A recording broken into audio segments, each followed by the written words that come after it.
श्रोतागण, साधकों, भक्तगणों, कभी आपने सोचा कि गणेश जी के लिए गणपति बप्पा मोरिया क्यों कहते हैं? मंगल मूर्ति मोरिया।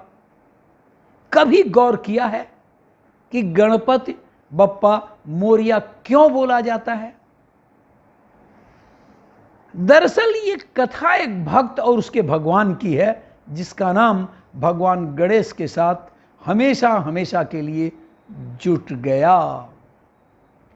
गणेश चतुर्थी से गणेश विसर्जन तक मोरिया की गूंज की धूम हम सब लोग सुनते रहते हैं।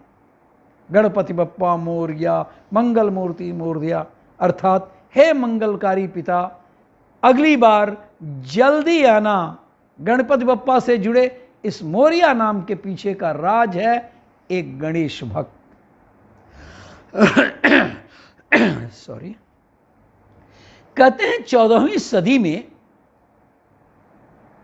पूना के समीप, या पुणे कहते हैं अब तो, पुणे के समीप चिंचवाड़ में मोरिया गोसावी नाम के सुविख्यात गणेश भक्त रहते थे। चिंचवाड़ में इन्होंने कठोर गणेश की साधना की। कहा जाता है कि मोरिया गोस्वामी ने यहीं पर जीवित समाधि ले ली थी। तभी से यहाँ का गणेश मंदिर देश भर में प्रसिद्ध हुआ, विख्यात हुआ, और गणेश भक्तों ने गणपति के नाम के साथ मोरिया के नाम का भी जयघोष शुरू कर दिया। कहते हैं, कथा यह है कि भगवान गणेश के आशीर्वाद के बाद ही मोरिया का जन्म हुआ था।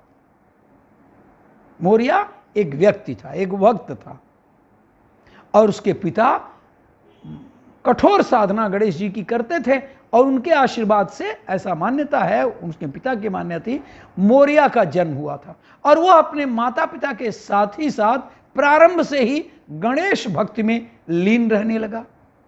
वह गणेश चतुर्थी के शुभ अवसर पर मोरगांव में एक बहुत बड़ा गणेश की मूर्ति थी, उनकी पूजा करने के लिए पैदल जाया करते थे।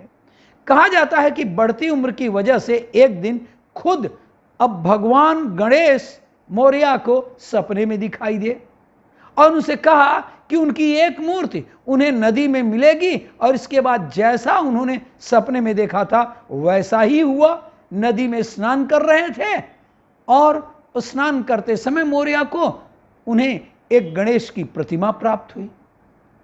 यह बात आस्था का जबरदस्त बहुत बड़ा प्रश्न था। लोगों को जब इस घटना की जानकारी हुई तो लोग चिंचवाड़ गांव में मोरिया गोसावी के दर्शन के लिए आने लगे, और इस दौरान भक्त पैर छूकर उन्हें मोरिया कहने लगे, और संत मोरिया भक्तों को मंगल मूर्ति के नाम से जाने जाने लगे। इस प्रकार से शुरू हुआ जयकारा मंगल मूर्ति मोरिया का, और इस गांव में यह निकलकर पूरे देश और दुनिया में फैल गया। मोरिया गोसावी के पिता बामन भट्ट और मां पार्वती बाई 16वीं सदी में कर्नाटक से आकर पुणे के पास मोरगांव नाम की बस्ती में रहने लगे थे।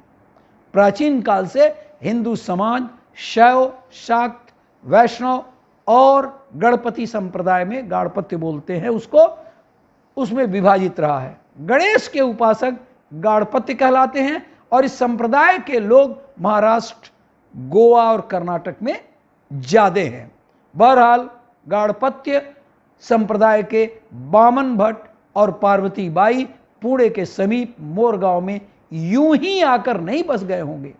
मोरगांव प्राचीन काल से ही गाणपत्य संप्रदाय के प्रमुख स्थानों में रहा है, और शायद इसीलिए दैव योग से प्रवासी होने के लिए विवश हुए मोरिया गोसावी के माता पिता की धार्मिक आस्था ने ही गाणपत्य बहुल मोरगांव का निवासी होना कबूल कर लिया।